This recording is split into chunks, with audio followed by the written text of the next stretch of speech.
योग ठीक किए हैं। आत्मा की स्मृति रहने से सब कर्म इंद्रियों को वश में कर सकेंगे। जितना श्रीमत प्रमाण चलते हैं, आत्मा शक्तिशाली बनते हैं, सभी इंद्रियों को वश में कर सकते हैं। अगर आत्मा कमजोर है, श्रीमत प्रमाण नहीं चलेंगे, अमृतवेला ठीक नहीं करेंगे, आत्मा कमजोर है, कमजोर आत्मा इंद्रियों के अधीन है, और जब इंद्रियों के अधीन है तब जाकर के विघ्न शुरू हो गया। अगर घर में रहने वाला भेदी बना है, उस घर की हालत क्या हो सकती है? बॉर्डर पर रहने वाला अगर दुश्मन से मिला है, उस देश की हालत क्या हो सकती है? इसी तरह यह शरीर भी हमारा एक देश है, और इस देश में रहने वाले, जैसे कोई भी कार्य संगठन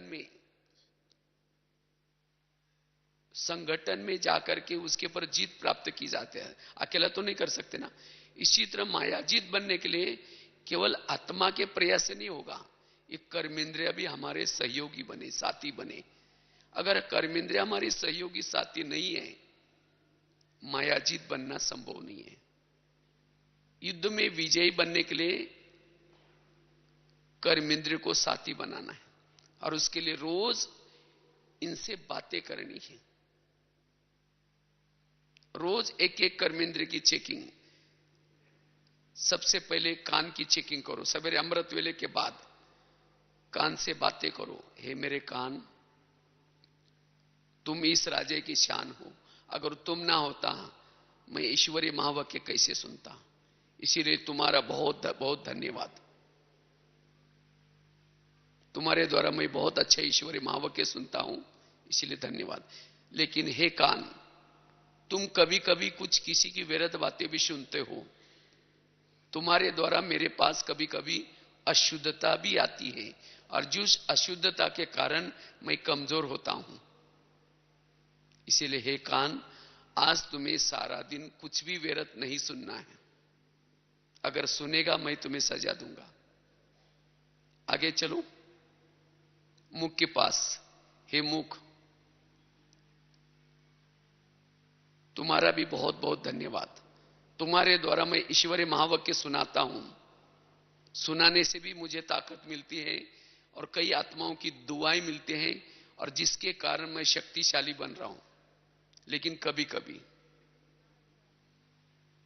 तुम किसी की व्यर्थ बातें भी सुनाते हो, किसी का परचिंतन भी करते हो, किसी का इंसल्ट भी करते हो, जिसके कारण मैं स्वयं तो कमजोर बनता हूं, लेकिन दूसरों के द्वारा मुझे बद्दुआई मिलती है।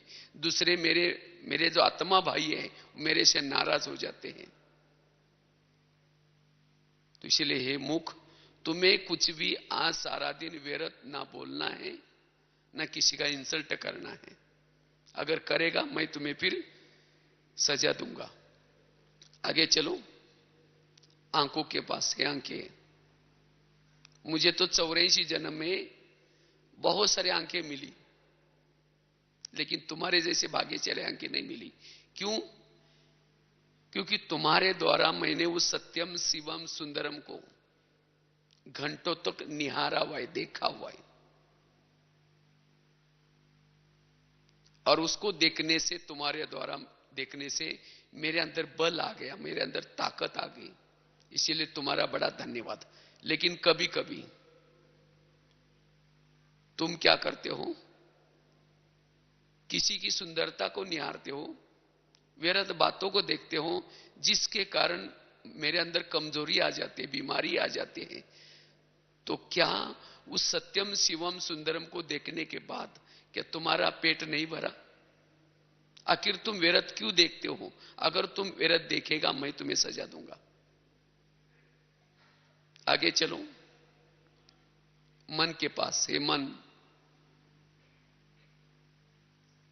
तुम जब प्रभु चिंतन करते हो, प्रभु का गुणगान गाते हो, तो मुझे ताकत मिलती है, मेरे अंदर बल आता है, मैं शक्तिशाली बन जाता हूं। लेकिन कभी कभी तुम वेरत का गुणगान गाते हो, वेरत का चिंतन करते हो, पर चिंतन करते हो जिसके कारण मैं कमजोर बन जाता हूं, मैं शक्तिहीन बन जाता हूं, मैं अपने सिंहासन पर बैठने के लायक नहीं बनता हूं, मैं बीमार पड़ जाता हूं। क्या इसके लिए मैंने तुम्हें रखा है? अगर तुम मेरा चिंतन करेगा, मैं तुम्हें सजा दूंगा। आगे चलो बुद्धि के पास। ये बुद्धि, मैंने तुम्हें योग्य समझा और सभी इंद्रियों में से चुन करके मैंने तुम्हें मंत्री बनाया। बुद्धि कौन है? मंत्री। क्योंकि पूरा कारोबार मैंने तुम्हारे हाथ में दिया है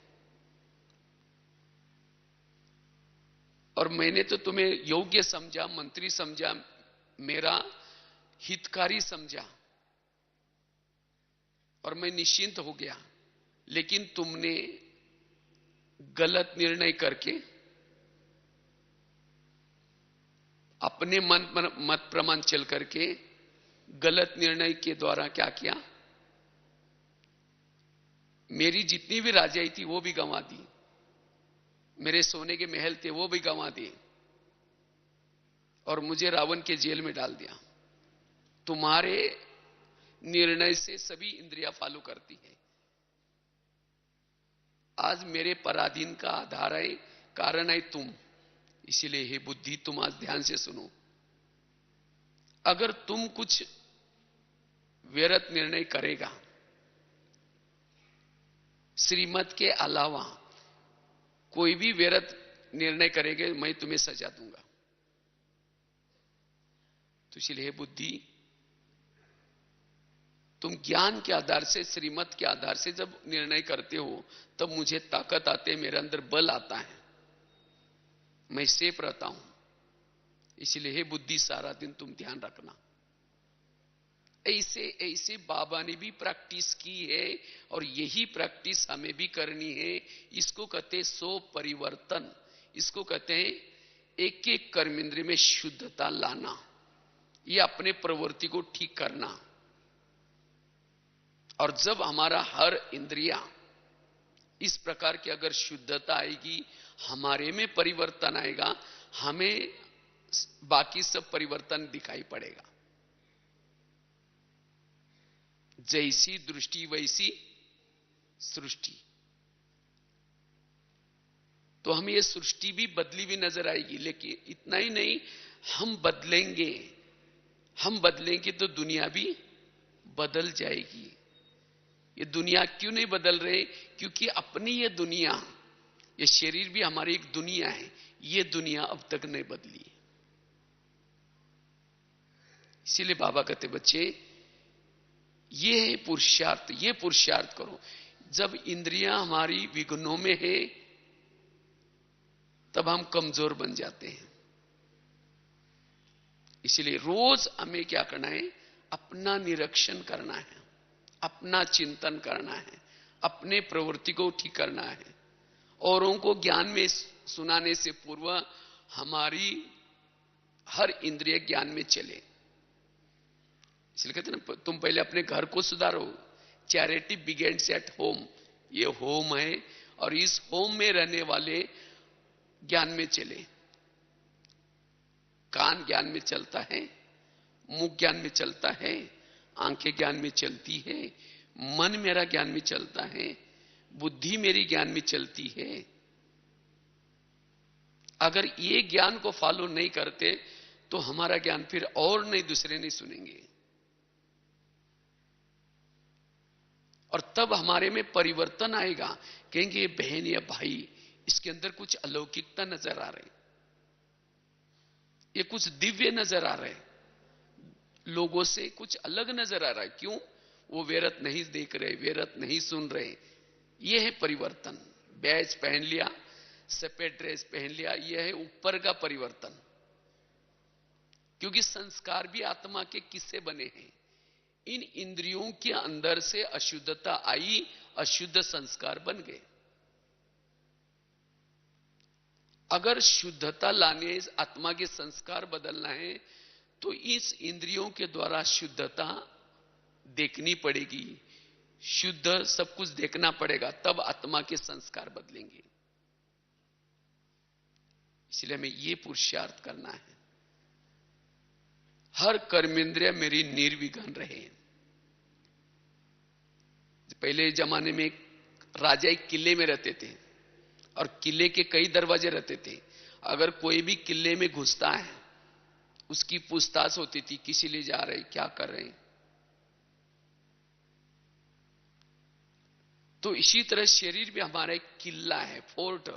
हर राजा अपने अपने किले में रहता है और इस किले के कई दरवाजे हैं, आंख, कान, मुंह, ये सब दरवाजे हैं।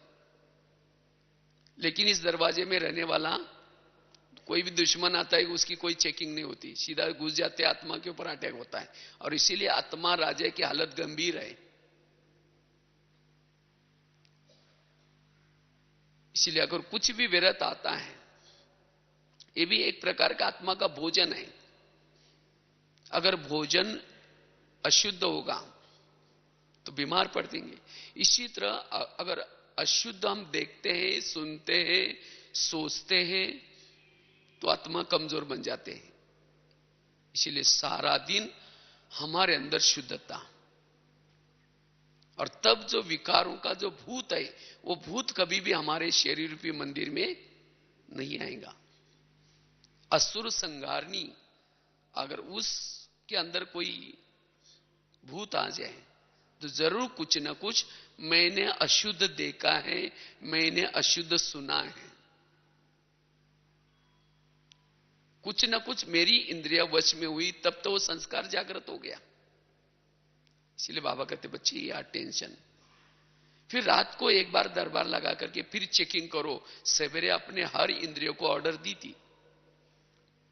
कान को कहा कि व्यर्थ नहीं सुनना है, मुंह को कहा था कि व्यर्थ नहीं बोलना है। चेक करो क्या किया उन्होंने।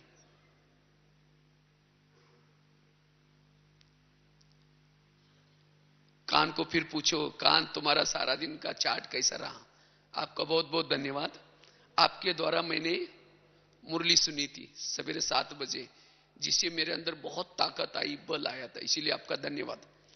लेकिन 12-1 बजे कोई माता जी आई थी, उसने किसी की विरध बातें सुनी थी और आगे जाकर के कहा था क्या और क्या हुआ, जबकि मैंने सवेरे मना किया था। और मैंने सब कुछ देखा हुआ, किसे? सीसी कैमरे से। मेरे फोर्ट के चारों तरफ अब आजकल सीसी कैमरे लगे हैं, जैसे आजकल कैमरे में देखते हैं ना। तो इसीलिए हे कान, तुमको मैंने वेरत सुनने के लिए मना किया था, तो भी तुमने सुना, इसीलिए तुम्हारे लिए सजा कौन सी?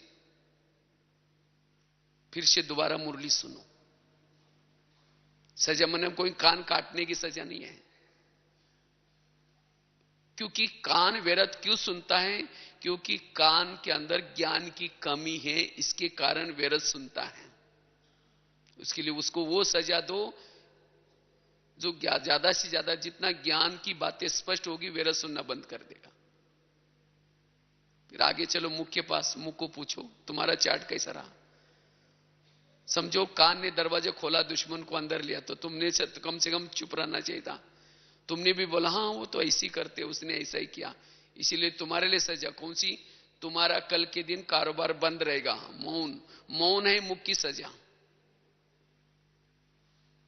इसको कहते हैं राजा, इसको कहते हैं पुरुषार्थ। तो ऐसे हमारी हर एक एक इंद्रियां, चाहे मन, चाहे बुद्धि, चाहे कान, एक एक कर्मेंद्रिय पर जिसका ध्यान है,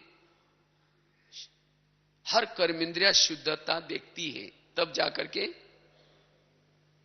हम जो विकारों का जो विघन आता है, समस्या का जो विघन आता है, उस विघ्नों में हम निर्विघ्न बन सकेंगे। तब आत्मा संपन्न बनेगी, शक्तिशाली बनेगी। अगर हमारी कर्मेंद्रिय अभी तक मुझे सहयोगी नहीं बनते, मायाजीत नहीं बन सकती। जैसे भारत को स्वतंत्र बनाने के लिए क्या किया? भारत की जनताओं का भी सहयोग प्राप्त हुआ। जनताओं ने भी अंदर से कहा कि अंग्रेजों go back, Simon go back, Bharat छोड़ो। और इसीलिए हमारी हर कर्मेंद्रिया कहे कि माया गो बैक। अभी होता क्या है, आत्मा तो कहता है माया गो बैक, कान कहता है और क्या हुआ, कान कहता है बताओ क्या हुआ। माना कर्मेंद्रिय की इच्छा है, कर्मेंद्रिय के अंदर विकारों के लिए वैराग नहीं है, उनके अंदर की इच्छा है। तो हम भले आत्मा की इच्छा है कि हम विकारों के ऊपर, संस्कार के ऊपर जीत प्राप्त करें, तो भी नहीं कर पाएंगे, क्योंकि हमारी इंद्रियों के अंदर से वो तमन्ना है। तो बाहर जाएंगे, देखेंगे, अधीन रहेंगे। इसीलिए हमारे हर कर्मेंद्रिय अब कहे कि माया गो बैक। और इसीलिए रोज हमें अपने इंद्रियों से बातें करनी है और उनको समझाना है कि देखो आप लोग आज इस विकार कभी कभी हमारे फोर्ट में, किले में घुस जाता है, उसको अब घुसने नहीं देना है।